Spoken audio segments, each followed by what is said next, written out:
सभी के केस को लेकर हरणी की जो सासू माँ हैं वो बात करने के लिए पहुंच जाती हैं ऑफिस जज के पास।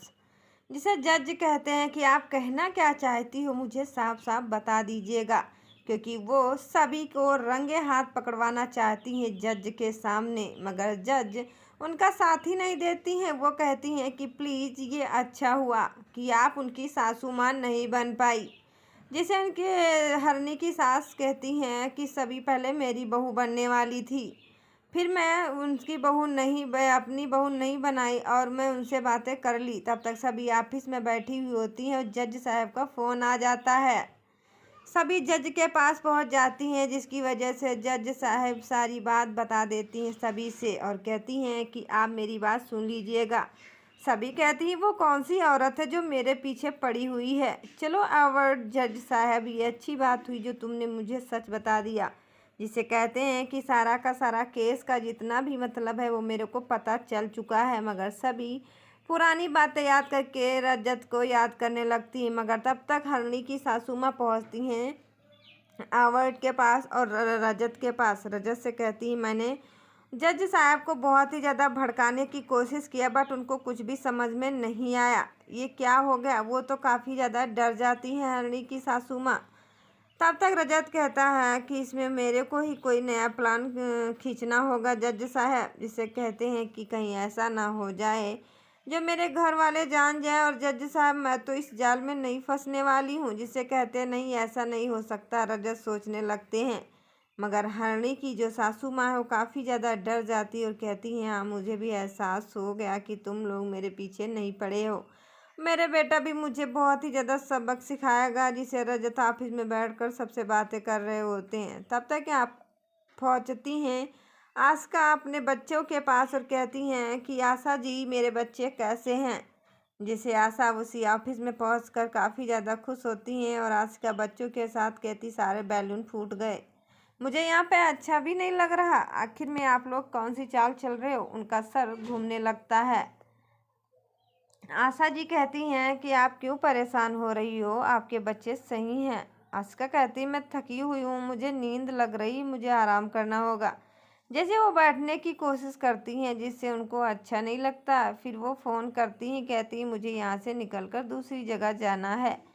वहाँ पर जाने की कोशिश करती हैं। तब तक वहाँ पर रोने लगती हैं उनकी बेटी। तब तक आशा उन्हें समझाने लगती, कहती बेटा आपको परेशान होने की ज़रूरत नहीं है, मैं आपके साथ हूँ और आपकी बेटी को बिल्कुल भी ध्यान रखूँगी। आशा सही को समझा रही होती है, मगर आस्का मन ही मन में एक नया प्लान सोचती है और कहती है मैं अपने प्लान को लेकर रजत के पास जाऊंगी और मुझे कुछ बातें करना है। तब तक क्या होता है, आस्का सोचती हैं और कहती हैं रजत तुम मेरे से बात नहीं कर सकते हो। तब तक वहाँ से आस्का अपनी बेटी को छोड़कर चली जाती हैं। अब वहाँ पर फ़ोटो भी रजत देख रहा होता है अपनी बेटी के लिए। वो सोचते हैं कि अब मैं क्या करूँ। रजत और सभी एक दूसरे से मिलते हैं फिर फैसला लेते हैं। रजत कहते हैं कोई ऐसा नहीं हो सकता जो आपके साथ शादी कर सके, क्योंकि आपको कोई पसंद ही नहीं आता है। सभी कहती हैं अगर आप जज साहब के बेटे हो तो आप शादी कर लीजिएगा, मुझे शादी की बिल्कुल भी ज़रूरत नहीं है।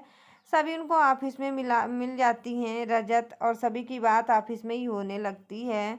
जिसे एक दूसरे से बात करते हुए हरणी जो हैं उनकी बेटी सभी जो है वो जा रही होती है वापस। तब तक पुरानी बात सोच में पड़ जाती हैं और रजत भी जब सभी जाती हैं सोचने लगता है ऑफिस में और कहता मैं अब कौन सा फैसला लूँ। तब तक फ़ोन रजत करते हैं, मिला देते हैं अपने पिताजी के पास और कहते हैं पिताजी मैं शादी के लिए तैयार हूँ। एक तरफ तो रजत भी तैयार, दूसरी तरफ सभी भी बाइक 4 व्हीलर चलाकर अपने शांतनु पिताजी के पास कॉल करती, कहती मैं भी उस रिश्ते के लिए तैयार हूँ, आप मेरी शादी जल्द से जल्द कर दीजिएगा।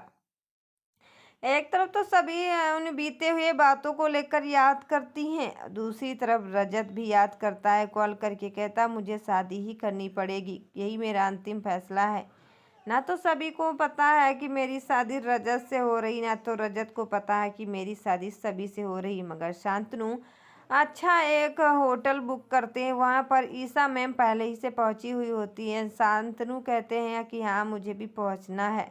आपस में बात करके वहाँ पर सारा का सारा बुक हो जाता है और वो जाती कहती मैं सामान तब तक देख लेती हूँ। ठक्कर साहब के पास फ़ोन करते हैं, कहते हैं रिश्ता मंजूर हो चुका है, अब हम लोगों को सगाई करना है। तब तक वहाँ पर हरणी और हरणी के पति पहुँच जाते हैं, जिससे उनकी माँ बहुत ही ज़्यादा खुश हो जाती हैं और अच्छे से मिलती हैं, जिसे कहती चलो आप तो लेट ही हो रही हो हरणी जी।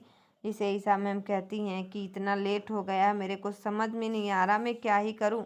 ना तो मेरे को सामान मिल रहा है, ना मैं अभी तक कोई सामान खरीदी हूँ, लड़के वाले आ ही रहे होंगे, इसीलिए मुझे कुछ तो करना ही पड़ेगा।